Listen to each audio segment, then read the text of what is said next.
Thank you for inviting me to be here today.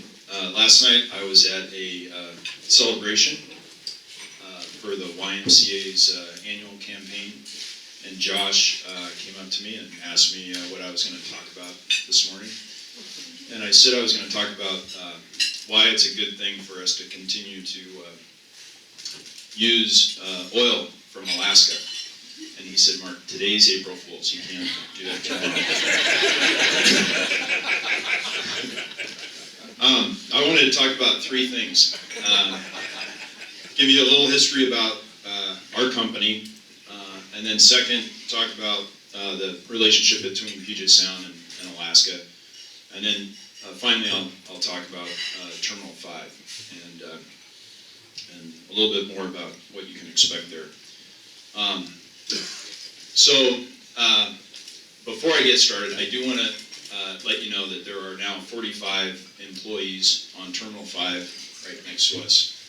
One of them, representing them, one of them is here, Jordan Wave.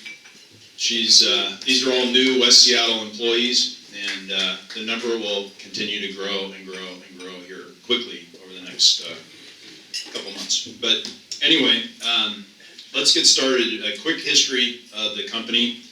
And if we go to the beginning of our company, we were started in 1982, and it was a partnership of local Seattle businessmen, and they ran it as a partnership, and it was a Northwest Pacific Maritime Company. There was no holding company office, but it was Foss Maritime and Total Motion Trailer Express. And then the second chapter that we went into was growing into an investment company, holding company structure. A lot of acquisitions were done to grow the business. And that is when my father-in-law, Mike Garvey, began to transition it from a partnership to a family business. And then the third chapter, which is where we are today, is a new management. My brother-in-law, Tim Engel, and I co-manage the business, and it's owned by our wives and their third sister. So we have two of them here today, West Seattleites for both of them. We live a mile apart from each other here in West Seattle, but my wife, Denise Wave, and Nicole. And so Tim and I report to them and their sister, and always we tell people we are a single text message away from both job and house. So that's the unique setup we have, but it's fun. It's working, and it's great for us to have transitioned to the second generation. And go ahead to the next slide there, and now we're transitioning to the third generation, the cousins, and who all but one grew up here in West Seattle, and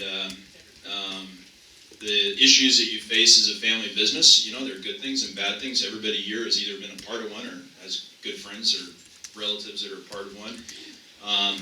But it allows you to challenge yourself and your family to work out problems and try and do better for the company.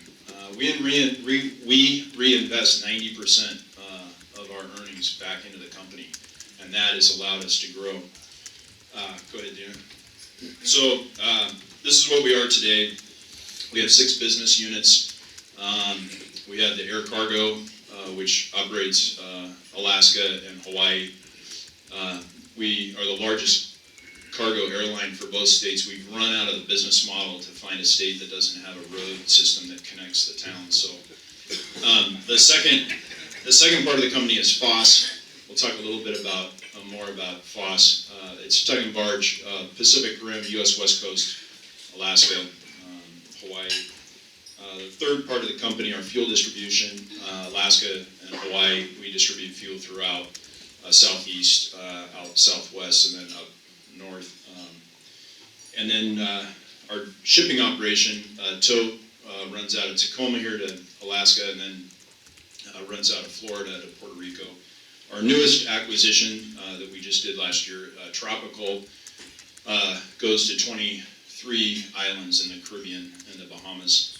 out of Florida, and then finally Interstate Trucking. That was our venture onto the continental U.S., and that company, actually its largest terminal facility is in Nashville, but it's headquartered out of Tacoma. So a couple of things about our company. Number one, our values. Job safety is the number one priority that we have in our company. We have employees that work around heavy machinery and often in harsh weather climates, and we work very hard to make sure that they go home safely to their family. Second, to protecting our people. We'll stay here just for a second. We have the strong, long-term desire to protect the environment. So, a couple examples of that. The tug you see there is the Carolyn Dorothy. It was the first hybrid tug built in the world. We have a couple of them operating in the Port of Los Angeles. That tug can do 6 knots on battery power. And we've got an award from the EPA as one of the most innovative projects when that was brought in. The picture below, that's a picture of our current Alaska vessel. We have 2 of those. They run weekly out of the Port of Tacoma. We are converting those vessels. This is a huge investment for us to burn natural gas. We've partnered with Puget Sound Energy. They're building a liquefaction plant at the Port of Tacoma across the street from our terminal. This project is over $100 million. We will reduce the amount of oil that we consume here in an equivalent amount of taking 38,000 vehicles off the streets of Puget Sound. This is a huge... And we also, right now, are building 2 brand new container ships in San Diego at General Dynamics. They will be on our Puerto Rico run out of Jacksonville, and they will burn natural gas. They are the first container ships in the world to be built to burn natural gas.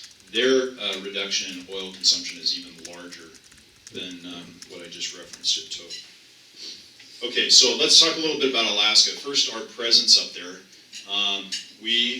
We've got the state covered, and we've got about 1,500 employees up there. And I'll give you one example of the service that we offer. We have trucks that will go into the Central Valley in California and load up with produce. They have team drivers. They'll go nonstop up I-5 to our port terminal in Tacoma. Our ships are roll-on, roll-off. It's a wheeled operation, not a stacked. And the ship will usually sail just past midnight every Wednesday and Friday night. And these are called super hot stow loads. Those trailers will be brought on to the ship. The ship will sail 65 hours to Port of Anchorage. They're the first loads off. They go straight to Fred Meyer, Walmart, and humidity, temperature controlled. They might get trucked by Carlisle up to Fairbanks. But that's the type of infrastructure that we have and the logistics we have to service our customers up there. And then it may be trucked over to our air cargo facility and then flown out to Bethel or Nome. But the investments that we've made in our equipment and our reliability has definitely had a positive impact on the standard of living of Alaskans. Now let's talk about not our company, but the ties between our region and Alaska. The Seattle Chamber of Commerce just completed this study, Ties That Bind. 113,000 jobs in Puget Sound are tied to the state of Alaska. It's enormous. $6.2 billion of labor earnings are attributed to connections we have to Alaska. If you think about the history of Seattle, starting with the Klondike Gold Rush, and names that are around, the Coleman family was the REI for the Gold Rush, and I think they made more money than the Gold Rushers. But anyway, think about Camp Orkila, Camp Coleman. These are all assets that we have for our kids today. They came out of people headed up to Alaska. The Trans-Alaska Pipeline was supplied out of the Northwest. I wasn't here. I grew up in Olympia, but in the early 1970s, I am told by people in our company that were here, that you could almost walk across Elliott Bay with the barges that were lined up for the massive, see, that was all Crowley. But anyway, for the massive sea lift that went on for years to build the pipeline. And then we've got the off-season fishing fleet that is based both here and then over in Ballard. Obviously the cruise industry, which is selling Alaska, coming out of here. That's huge for this economy. And then the freight corridor, we're just a small part of it. We've got a lot of competitors, but all freight headed to Alaska comes through the Pacific Northwest. And then finally, the oil partnership that we've had with them is significant. And I want to talk a little bit about that. So starting in 1973, this country said, hey, we're going to develop the Arctic. And it was in response to OPEC taking action against us.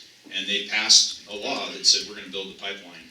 And it only took them 4 years to build that pipeline. But they also, in doing that, set up native corporations, village and regional corporations that are around today, some of them very successful.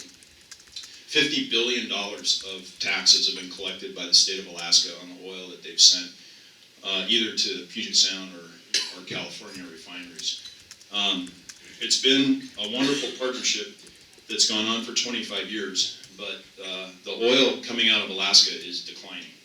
And that's because there hasn't been big additional exploration. But that's being replaced, I'll talk about it a little bit later, by some other oil. Okay, so if we go into Terminal 5, first of all, I want to thank the Seattle Port Commission for their strong support for our company and our efforts. And Commissioner Bryant is here. Thank you very much for your leadership. It hasn't been easy on the port, and obviously it sparked quite a debate locally.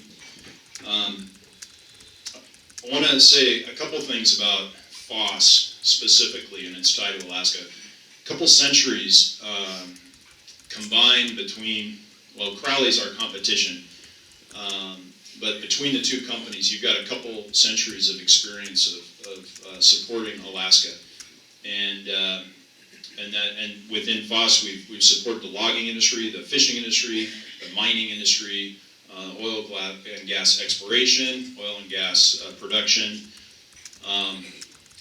Shell is one of many customers, and a couple summers ago, Shell made some pretty big mistakes, and one of the sources of their mistakes was relying heavily on Gulf of Mexico operators. That's not being repeated this year. Crowley and FOSS, who have the talent and the experience, some multi-generational family members that work for these companies, a lot of experience up in Alaska. They are the lead contractors to support this effort coming up this summer. A little story about 2 summers ago when Shell got into trouble. FOSS crewed up, and when the news broke that they had problems with the tow, without being hired, FOSS crewed up, fueled up, and got food on, and sent our largest ocean tugs out to help with the rescue. And they actually didn't formally get hired and know that they were going to get paid until they're halfway across the Gulf of Alaska. But they arrived on scene with Crowley assets and took over. Okay, here's what's coming to your neighborhood pretty soon. This is being brought over from Norway. This is a massive, massive rig, and it'll get a lot of notice.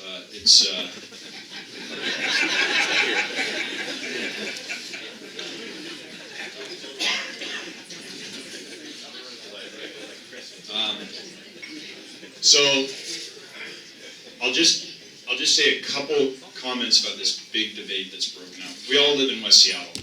You can't live here and not be an environmentalist. The kayaking, the paddleboarding, the boating we get to do, the parks that we have original growth forest. The running, the beaches. If you're here, you are an environmentalist. So a debate can't be on who's a bigger environmentalist than somebody else. But But the debate is, okay, let's all do our part to reduce our oil consumption. We're doing huge investing to do that and reduce our carbon footprint. But then the next step is, in the meantime, where are we going to get our oil as we try and decline it? Well, the crude that we've been pulling and using out of the Alaska Arctic, if you have to pick between oil, is actually environmentally the most friendly oil you can get. If you move to the next slide, this is what's a growing replacement of the Arctic oil that we've been using. And the environmental damage being done by fracking relative to what we've done in our partnership with Alaska.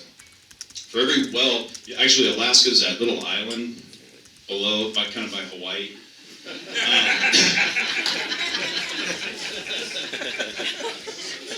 So Denise and I have lived in West Seattle for 25 years.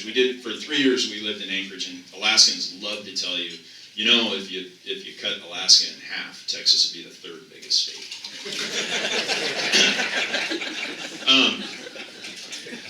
The little dot there on the north end of that little island is Prudhoe Bay, and all of the additional wells that have been drilled up there. For every single well drilled in Alaska, it takes 5,000 fracking wells to produce the same amount of oil. And not to mention the carbon footprint being created by moving fracked oil to our refineries. They truck it, sometimes they truck it twice, and then they rail it. North Dakota is still allowing them to flare natural gas as an unwanted byproduct. And there are images of nighttime of the U.S. with the big cities lit up and then an orange glow coming off North Dakota. Alaska, none of that is taking place. All that natural gas being put back in the ground. The Alaska activity is all federal land regulated by the federal government.